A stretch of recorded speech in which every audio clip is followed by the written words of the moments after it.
தேசிய விருது பெற்ற அப்புக்குட்டி சமீபத்தில் அவர் இதுவரை சினிமாவில் கூட ஏற்றிராத நவநாகரிக உடைகள் அணிந்து புகைப்படம் எடுத்துக் கொண்டார். அவரது உடைகளோ நவநாகரிக தோற்றமோ அவரை உற்சாகமூட்டுவதை விட அந்த புகைப்படங்களை எடுத்தவர்தான் ஆச்சரியப்படுத்துகிறார். நடிகர் அஜித் குமார் தான் அவரை விதவிதமாக படம் எடுத்த புகைப்பட நிபுணர். இது பற்றி அப்புக்குட்டி கூறியதாவது, வீரம் படப்பிடிப்பின் போது அஜித் சார் என்னிடம், தம்பி, எல்லா படங்களிலும் ஒரே வித தோற்றத்தில் வருவது உங்களது வளர்ச்சிக்கு தடையாக இருக்கும். முடிந்தவரை படத்திற்கு படம் தோற்றத்தை மாற்ற பாருங்கள். கிராமிய படங்களை தவிர நகரத்தில் நடக்கும் கதைகளிலும் நடிக்கும் வகையில் தோற்றத்தில் மாற்றம் வேண்டும் என வலியுறுத்தினார். என்னை யார் சார் இப்படியெல்லாம் மாத்துவாங்க, யார் சார் என்ன படம் பிடிப்பாங்க என்று நானும் கேட்டேன்.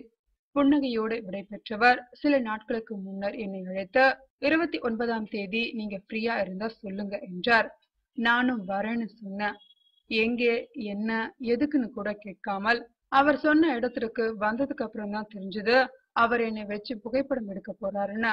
அதை விட ஆச்சரியம் என்னன்னா, என் உருவ அமைப்புக்கு ஏற்ப கச்சிதமாக தைக்கப்பட்ட உடைகள், உயர்தரமான அணிகலன்கள், சிறந்த ஒப்பனை சாதனங்கள், எனக்காகவே வரவழைக்கப்பட்ட பிரத்யேக ஒப்பனையாளர்கள் என பிரமாதப்படுத்தியிருந்தார். ஆச்சரியத்தில் வாயை பிளந்தவன் இன்னும் மூடவே இல்லை. இது தவிர எனது இயற்பெயரை கேட்டு தெரிந்து கொண்ட அவர் அந்த பெயரான சிவபாலன் என்றே என்னை அழைத்தார். மற்றவர்களையும் அவ்வாறே அழைக்குமாறு கூறினார். இனிமேல் நானும் எனது பெயரே சிவபாலன் என்று அப்புக்குட்டி என்று அழைக்கப்படுவதை விரும்புகிறேன். ஒரு கைதேர்ந்த புகைப்பட நிபுணர் போல் அவர் காட்டிய ஈடுபாடு, தொழில் நேர்த்தியும் என்னை பரவசப்படுத்தியதா. புகைப்படங்கள் எடுக்கப்பட்ட பிறகு அதை பார்த்து எனக்கு பேச்சே வரவில்லை.